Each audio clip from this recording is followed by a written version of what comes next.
going to be a coffee shop. Okay. This is going to be a coffee shop here.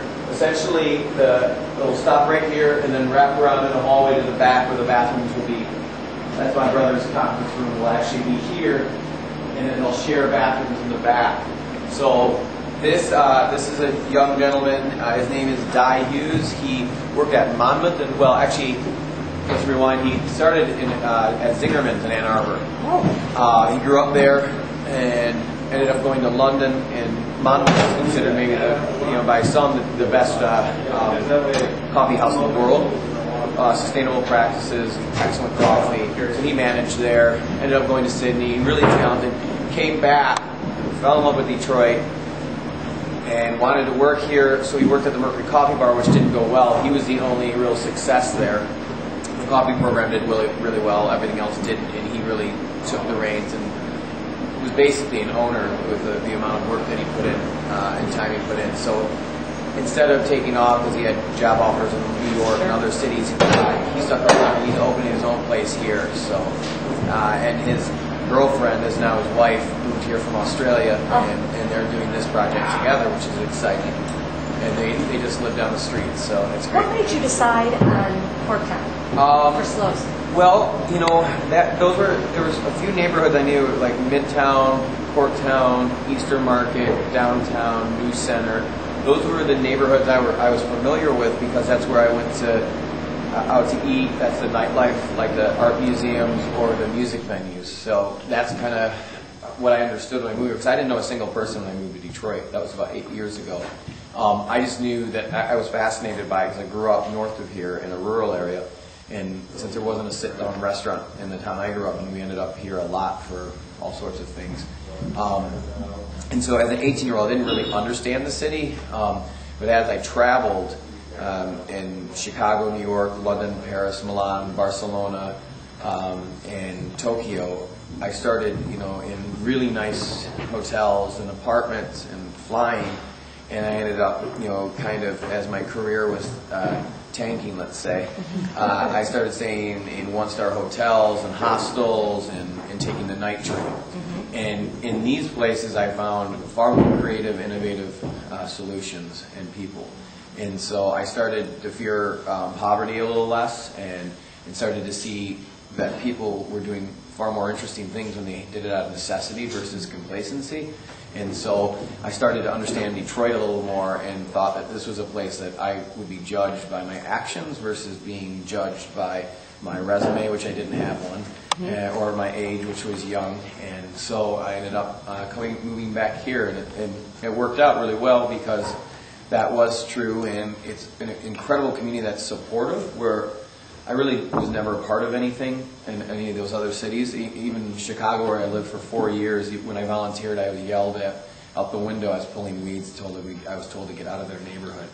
So here I have like homeless people walking by thanking me for fixing up buildings and things of that nature. So it's exciting to be able to engage a city and make honest change and be a part of something and actually have a say in whether that's politics or just kind of community in your neighborhood. So it's it's rewarding as a young person to actually I participate, which is fun.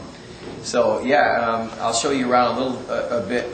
I know you guys talked about safety earlier, and so that's a concern for a lot of Detroiters.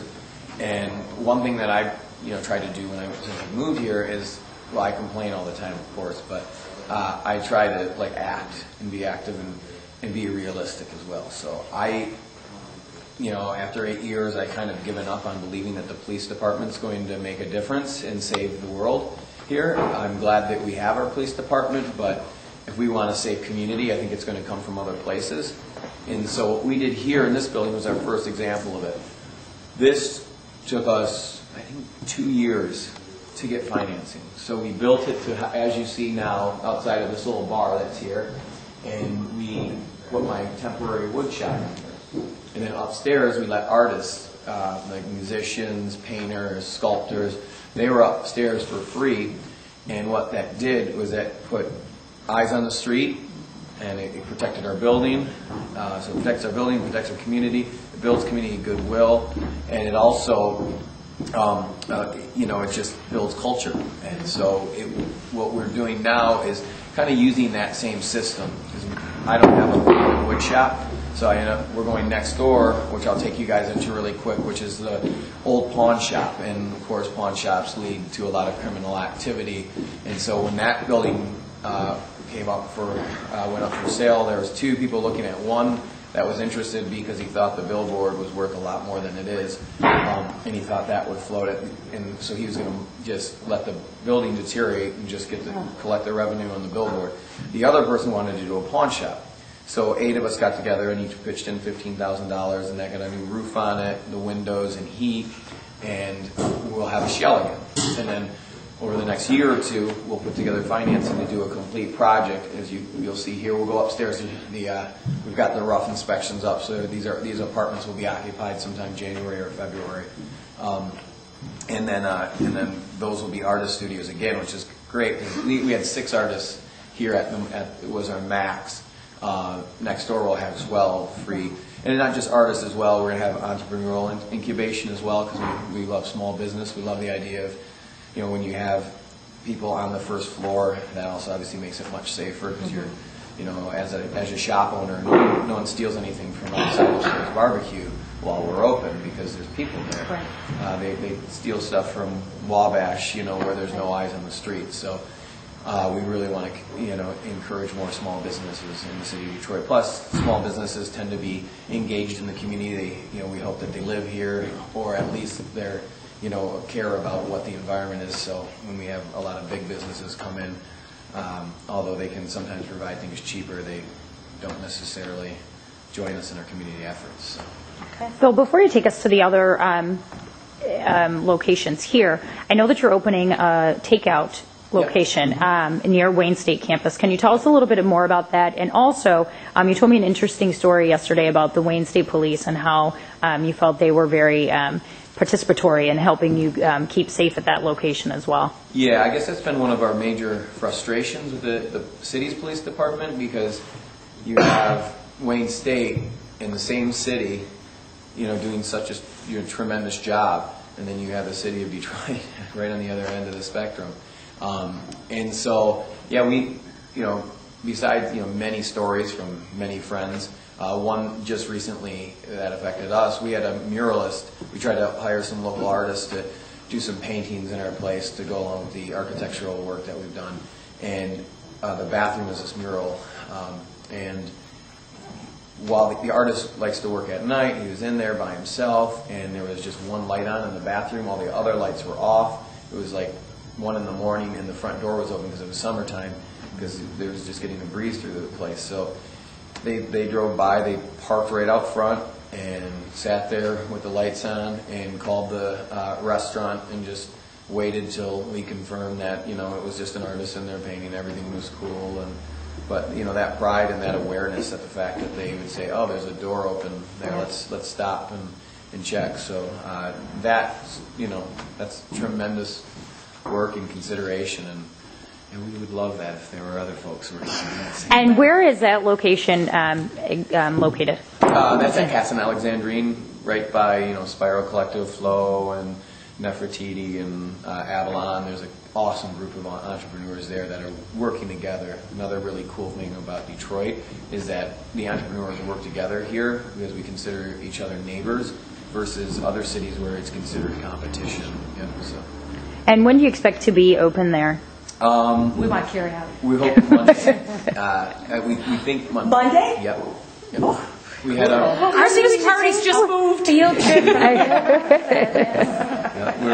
We had a party for everyone to help build it last night, and so we're. That's right. Yep. So Monday's our goal, but we're late on everything. So. So the other nice thing for the artists is that they have access to my wood shop. And so they can kind of tinker, as long as they're, you know, knowledgeable on the tools, they're able to use it. So we do welding, and we have concrete work and woodwork.